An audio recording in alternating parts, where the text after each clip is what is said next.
Blue, tear it up. Blue, get him. Good job, Blue. Did he drop her? Come here, Blue. Come here, Blue. Blue, You come drop here. her? Inside. Inside. Hey, what? Good job, Blue. Good job, Blue. Get him. Get him. I get out of here, Blue. Do that. Leave. Ooh.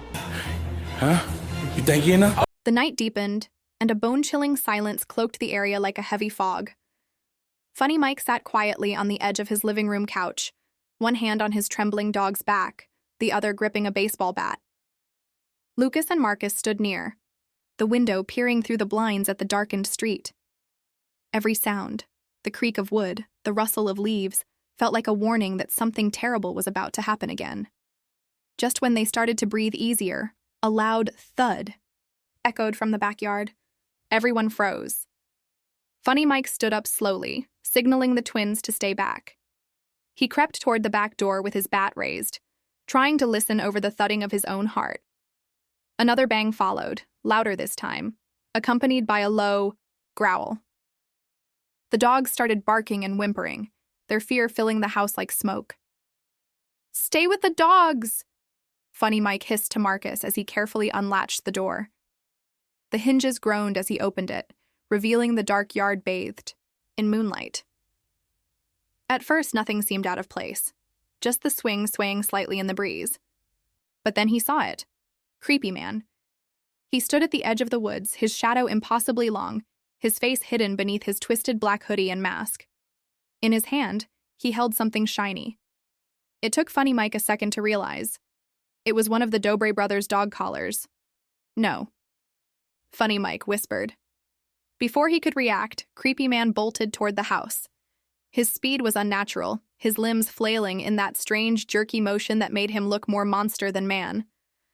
FunnyMike slammed the door shut and locked it, backing away. "He's here! He has one of the dog's collars!" Lucas rushed forward. "That's Nitro's collar!" he shouted in horror.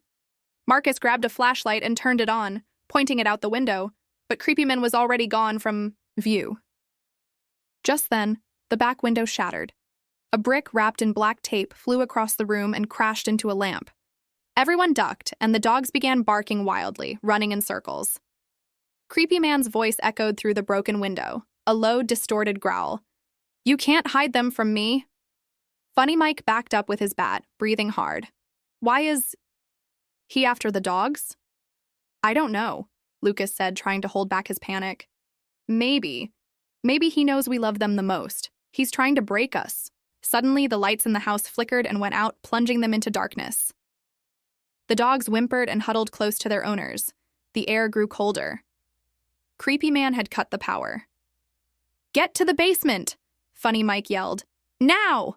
They all moved quickly, Lucas carrying Nitro while Marcus helped FunnyMike gather his two dogs. As they descended into the basement, the sound of glass breaking and furniture overturning filled the house above them. Creepyman was inside. In the basement, Marcus blocked the door with a dresser while Lucas turned on his phone flashlight. The small beam illuminated their pale faces and the wide, fearful eyes of the dogs. "This is insane," Marcus whispered. "He's not human. Nothing moves that fast." "He's coming for the dogs," FunnyMike said, staring at the ceiling, as footsteps echoed directly above them. "He won't stop." Suddenly the door handle jiggled, then pounding. Furious, fast, relentless pounding. The dogs barked like crazy, terrified, while Lucas held Nitro tighter.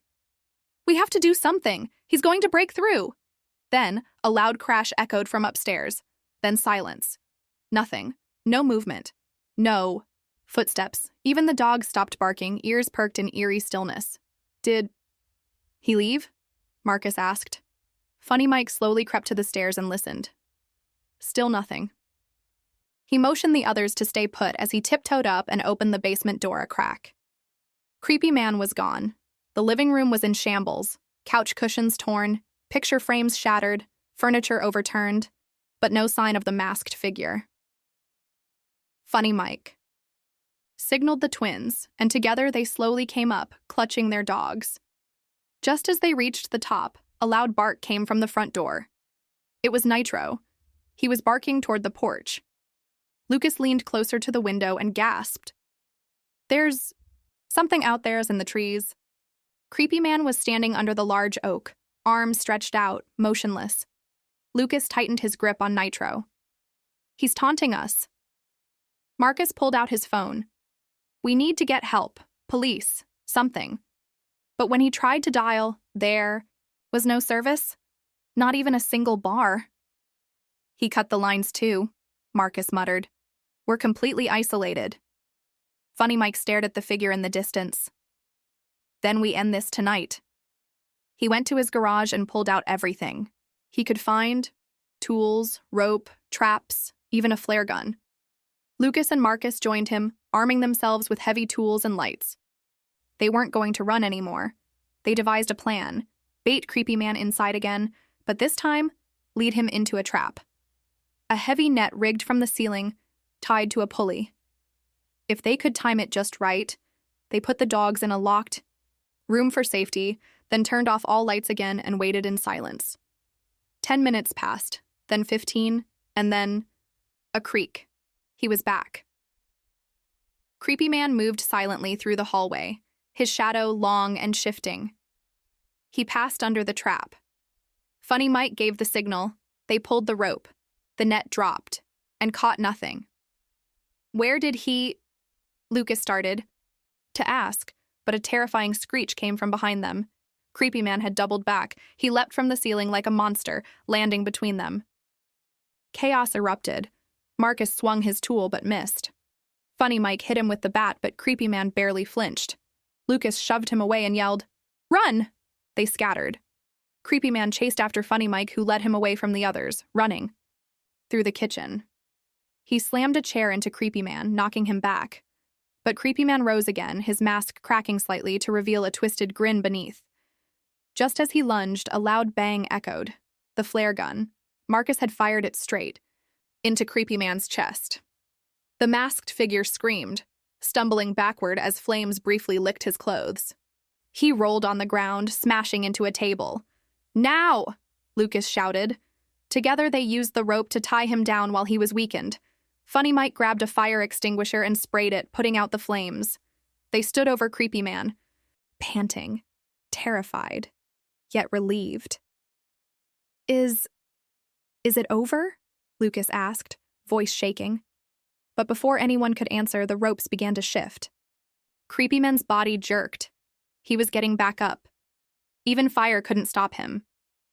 The boys grabbed their dogs and ran outside into the dark woods behind the house, not knowing where to go, just needing to get away. Behind them, they heard that horrible laugh echo again. Creepyman was still coming, and he wouldn't stop until he got what he came for. As the three boys dashed through the woods, branches scratched at their arms and the crunching leaves beneath their feet sounded louder than ever. The dogs barked in panic, their yelps echoing off the trees. The cold night air stung their lungs. As they ran, hearts pounding with adrenaline and fear. Behind them, they could still hear Creepyman, his distorted breathing, his distant growl, and the unmistakable sound of someone who knew no pain, no exhaustion, no fear. FunnyMike paused.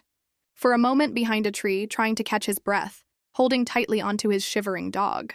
"We need to hide, not run. He'll chase us until sunrise if we keep running." Lucas, gasping for air, nodded.